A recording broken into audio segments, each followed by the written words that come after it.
पुर्जे का गौरव, भूमिका के प्रति निष्ठा, कंपनी के प्रति नहीं। तो आज की कहानी किसी हीरो की नहीं है, ये किसी महान इंसान के बारे में नहीं है, बल्कि एक बहुत ही साधारण, एक आम पेशेवर के बारे में है। और सच कहूं तो यही बात इसे सबसे ज्यादा दिलचस्प बनाती है। उनका एक फलसफा था, एक पुर्जे का गौरव। अब सुनने में थोड़ा अजीब लग सकता है ना, लेकिन ये किसी भी प्रोफेशनल के अपने काम को देखने का एक बिल्कुल नया नजरिया है। तो आखिर ये व्यक्ति थे कौन? सोचिए, जापान का वो शोवा हेसी का दौर, वहाँ के एक आम सैलरीमैन, एक मैन्युफैक्चरिंग कंपनी में मिड लेवल मैनेजर।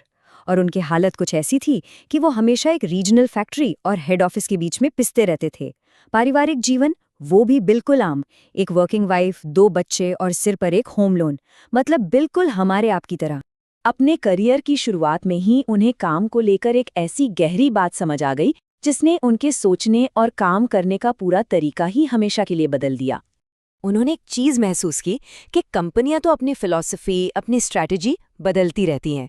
आज मैनेजमेंट के लिए जो जरूरी है, हो सकता है कल वो बिल्कुल ना हो। लेकिन एक चीज है जो कभी नहीं बदलती, और वो है असली काम। मतलब प्रोसेस, क्वालिटी, सेफ्टी। यही है काम का वो हिस्सा जो हमेशा रहता है। तो बस उन्होंने एक फैसला किया, अपनी वफादारी कंपनी के लिए नहीं, बल्कि अपनी भूमिका, अपने रोल के लिए रखने का। देखिए, कंपनियां तो आती जाती रहती हैं, अस्थिर होती हैं, लेकिन एक रोल की जो जिम्मेदारियां हैं, प्रोसेस को सही रखना, क्वालिटी बनाए रखना, सेफ्टी का ध्यान रखना, वो हमेशा स्थिर रहती।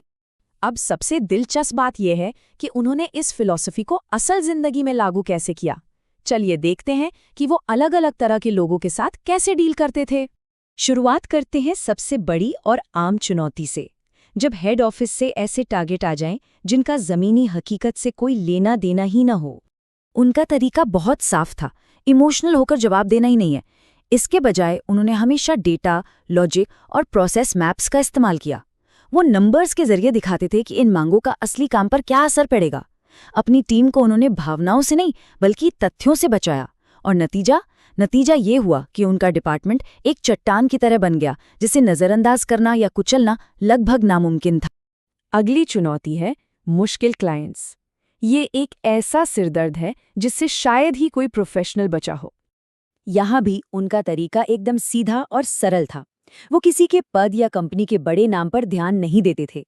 उनकी बातचीत हमेशा एक ही सवाल से शुरू होती थी, जमीनी स्तर पर असल में प्रॉब्लम क्या है।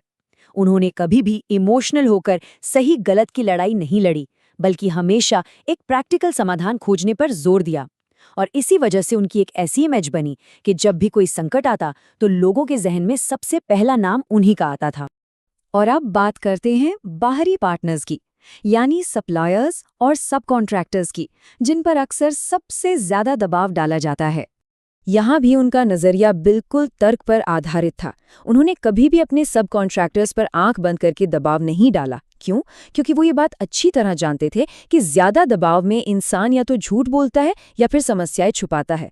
तो उन्होंने एक ऐसा माहौल बनाया जहां लोग बिना डरे अपनी परेशानियां बता सकते थे।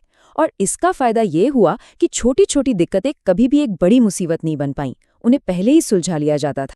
अब काम करने के इस तरीके का असर सिर्फ उनके एक प्रोफेशनल जीवन पर नहीं पड़ा, इसका असर उनकी निजी जिंदगी और आर्थिक स्थिति पर भी बहुत गहरा और लंबे समय तक रहा।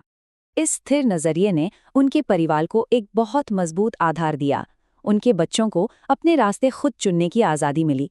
पैसों के मामले में भी उनका लक्ष्य कभी रातों रात अमीर बनना नहीं था, बल्कि धीरे धीरे एक ऐसी सुरक्षा तैयार करना था जो कभी खत्म न हो। और कैरियर में वो कभी बॉस के पसंदीदा नहीं बने, बल्कि वो प्रोसेस की जरूरत बन गए, एक ऐसा पुर्जा जिसे सिस्टम से निकालना नामुमकिन था। लेकिन जानते हैं, इन सब का सबसे बड़ा इनाम क्या था? पैसा या प्रमोशन नहीं, वो था छोड़ने की स्वतंत्रता। ये एहसास कि आप आर्थिक और मानसिक रूप से इतने सुरक्षित हैं कि अगर जरूरत पड़े तो आप अपनी नौकरी छोड़ सकते हैं। ये एक बहुत बड़ी मनोवैज्ञानिक ताकत है। तो आखिर में सवाल ये उठता है कि उन्होंने अपने पीछे क्या छोड़ा, उनकी विरासत क्या थी? वो अपने जूनियर्स को अपनी कामयाबी की बड़ी बड़ी कहानियां नहीं सुनाते थे।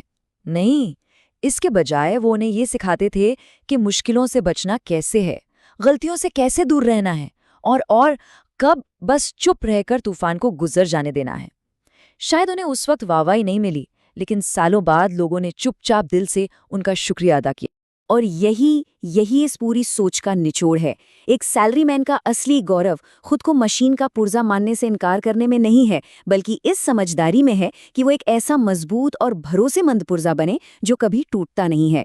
ये ताकत का एक बहुत ही शांत लेकिन शक्तिशाली प्रतीक है। तो ये पूरी कहानी हमें एक बहुत ही ज़रूरी सवाल पर लाकर छोड़ देती है।